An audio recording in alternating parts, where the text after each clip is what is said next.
many years, you were covering the entertainment scene in Hollywood. I was for 30 years. I was the entertainment correspondent for the morning programs of Australia and the United Kingdom, and so I had this amazing access. Plus, just by living, the first book was the 80s in New York. The second book, as you see, is the 90s and the aughts in Los Angeles. So all right. Lots happened. I would like to read some passages aloud, but it's very steamy. It's for adults only. I love that. Well, because everybody remembers these cataclysmic world events, whether that's the LA riots or the Northridge earthquake or the O.J. Simpson double murder trial. And I had nothing to do with O.J. Simpson in terms of celebrity, but I was connected through my friendship with Nicole Brown Simpson. So we were very involved personally, and my alter ego in the book deals with that as well. But then a lot of the celebrity stories of different adventures and misadventures that I had during my time there are very accurately portrayed. I've had to consolidate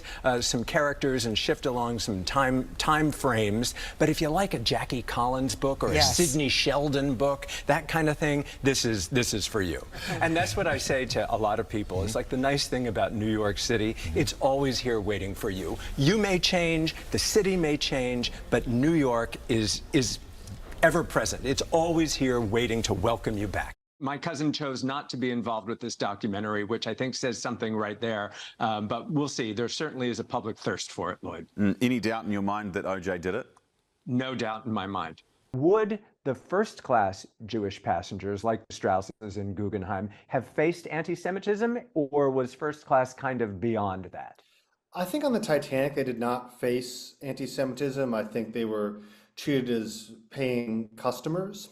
Well, these rumors have been going on ever since they married in Vegas back in 2022, but I have to tell you, it does not look good. The turmoil is rumored to be continuing as they have both been apparently house hunting individually. You met by Nelson seeing you in a show with your band? Mm-hmm. We were at the Charlie Palmer Steakhouse in the Knickerbocker Hotel, very historic hotel where apparently the martini was created, right, Nelson? Well, I wasn't there at the time, but no. But I've been trying to make up for it ever since. Because Tony is so famous for having performed with Amy Winehouse and Lady Gaga and Diana Krall and Judy Garland. I mean, he performed with so many different artists over the years, including, you know, male and female. But I was like, what if we can recreate some of those moments together? Not doing imitations of Tony and anyone else, our own interpretations, not imitations. So how it works to cover breaking news stories like the death of Michael Jackson, the death of Princess Diana and Heath Ledger, all of those stories are recounted in the book. So I'm very proud of it. It is in spite of some of those serious subject matters, it's a lot of fun and a little bit racy. So it's not for the kids. It's an adults only book. Well, I know someone is sitting right next to me who loves a good racy book. Thank you very much for that. Get to Amazon right away. He tells an interesting story that we will go into more depth in the show, that his mother was a dressmaker and she had to support, as a single mom, she had to support their family sewing dresses. And she said she got paid a penny a dress, as I recall.